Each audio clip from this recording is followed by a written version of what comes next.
In this video, I'll be going over the Chapter 7 homework. So in this first example, we're going to be looking at buying versus renting.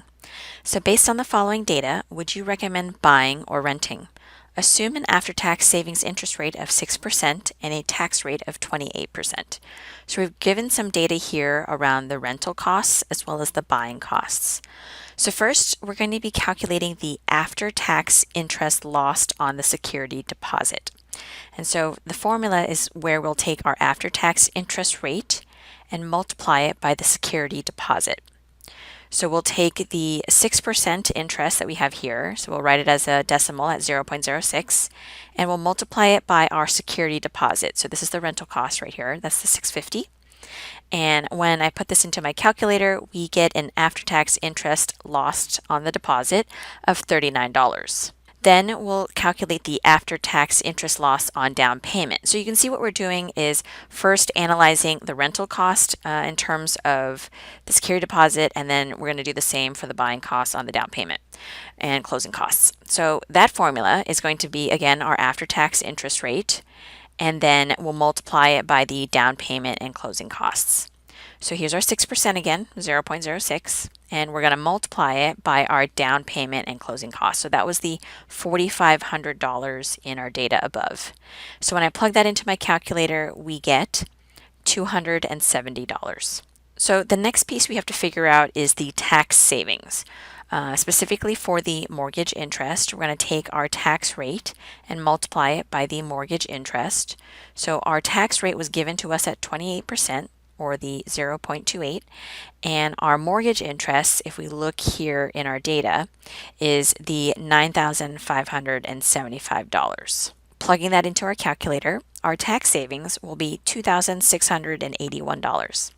We also want to figure out the tax savings for our property taxes. So again, we'll take the tax rate of 28% and we'll multiply it by the property taxes of $1,780. Again, it's in our data up here.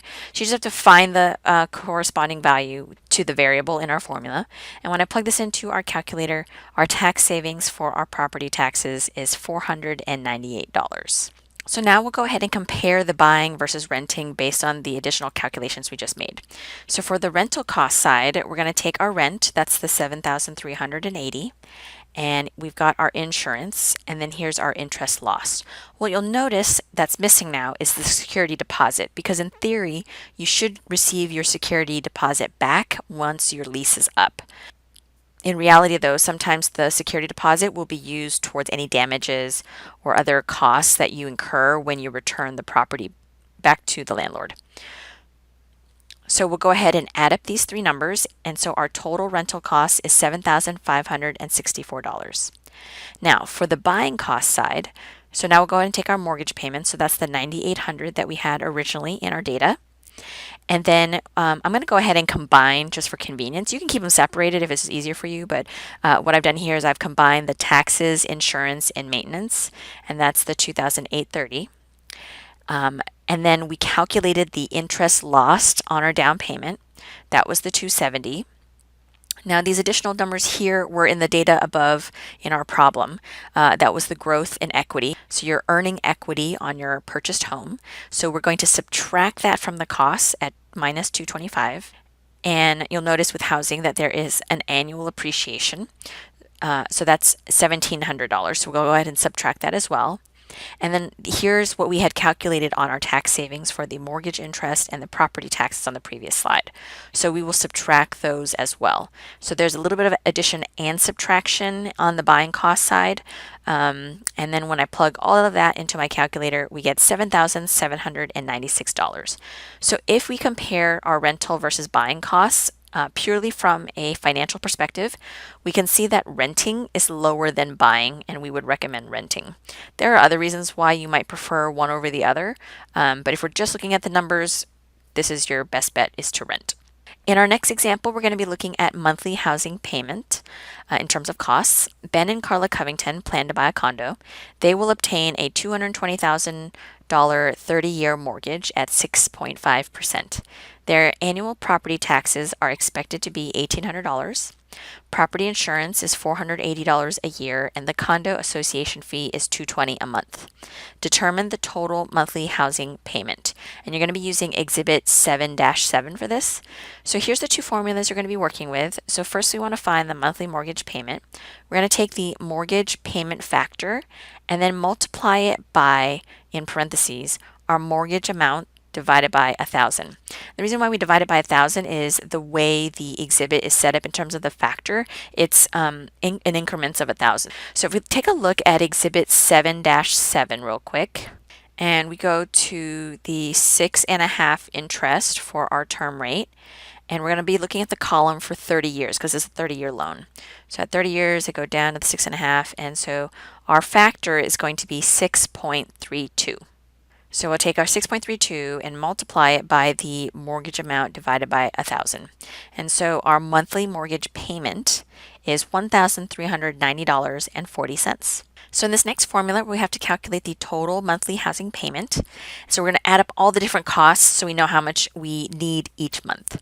So here's our monthly mortgage payment that we just found out above. We're going to add our costs of property taxes and insurance. You'll notice though in the way it's set up, because the story gave us the property taxes and insurance on an annual basis, we have to divide it by 12 in order to get the monthly costs. And then we can add the monthly condo association fee. So it's just helpful to remember what unit of measure we're working with. We're working with monthly, so everything involved in it has to be from a monthly perspective. So we'll take our monthly mortgage payment and then plug in our annual property tax plus our annual insurance costs, and we'll put that in parentheses and then divide it by the 12 months because we're spreading the annual costs over the 12 months. And then our monthly condo association fee is $220. Just to simplify, to make sure our math is good, I'm going to work with this piece first. When I plug my 1,800 plus 480 divided by 12, I'll get $190 per month for those costs. And then I can go ahead and add my monthly mortgage payment and the condo association fee into my calculator, and we get $1,800.40 for our total monthly housing payment or costs. In this next example, we're going to be looking at affordability. Estimate the affordable monthly mortgage payment, the affordable mortgage amount, and the affordable home purchase price for the following situation.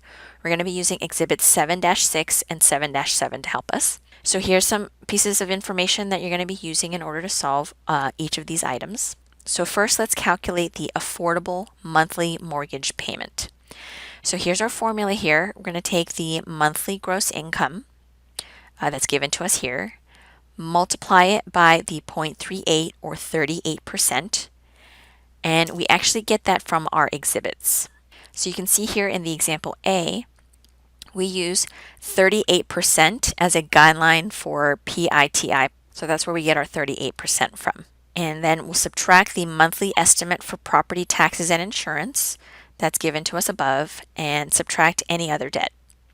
So taking our $2,950 times 0.38 minus the 210 and minus the 160, we get an affordable monthly mortgage payment of $751. Next, let's figure out what the affordable mortgage amount is.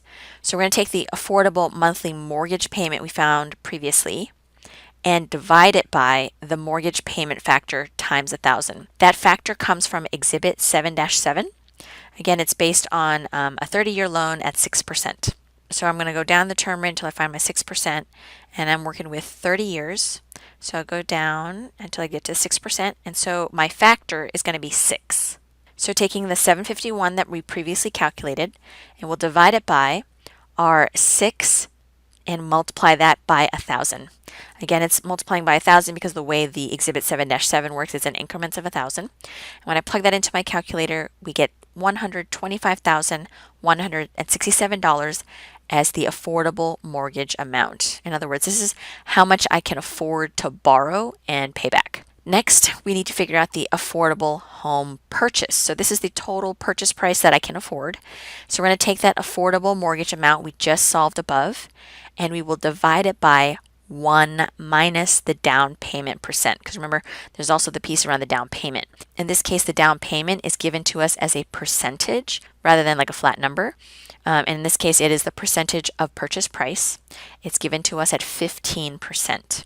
So plugging in my numbers, we'll take the affordable mortgage amount we had from above, divide it by 1 minus the 15%, or 1 minus 0.15. So when I plug this into my calculator, we get $147,255 as the affordable home purchase. In other words, I can afford a house that costs this much. I'm going to make a down payment of 15% of that amount. I can afford to borrow this much as a loan. And if we go back to the last slide, the monthly mortgage payment I can afford is the $751. So all these pieces are important to making decisions on what you can purchase as a home. So in our next example, we're going to be looking at the monthly mortgage payment. So here, oftentimes when you're buying a house, you're going to be looking at different mortgage options, and you want to find the one that'll save you the most money. So which mortgage would result in higher total payments? Mortgage A, where we're paying $985 a month for 30 years, or mortgage B, where we're paying $780 a month for 5 years and then $1,056 for the remaining 25 years. So to find our total monthly payments, we'll take the monthly payment times 12 times the number of years. So if for mortgage A, we'll take the $985 times 12, because that's how many months are in a year, and times 30, because our loan is for 30 years. When I plug that into my calculator, we get $354,600 for our mortgage payments total. Next, we'll do the same formula for mortgage B, but notice that we do have two parts of our mortgage, so we'll actually be using this formula twice. So first, for mortgage B, we'll take the monthly payment for the first part of the loan at $780 times 12 months per year times the 5 years in parentheses.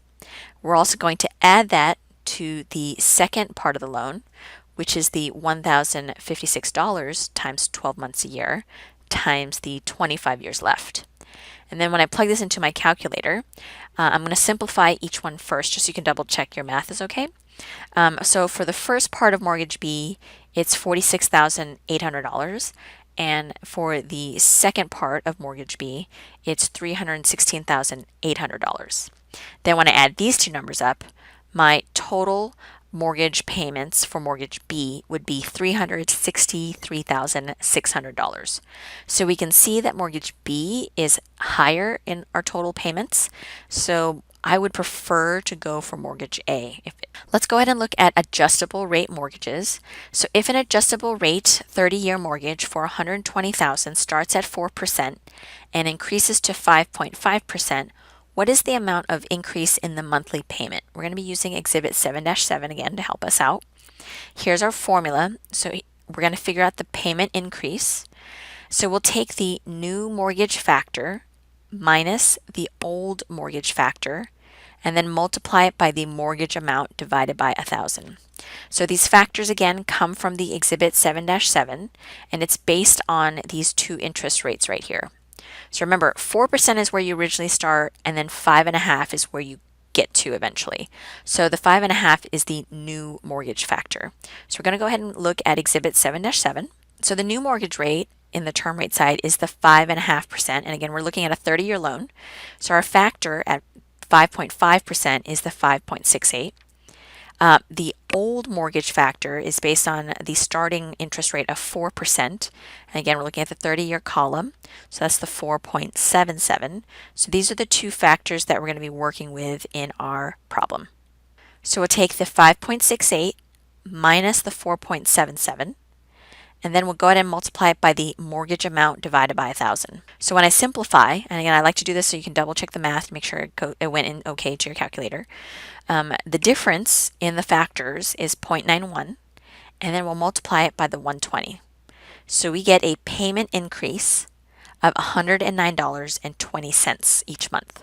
In our next problem, we're going to be refinancing a mortgage. Kelly and Tim Jarowski plan to refinance their mortgage to obtain a lower interest rate.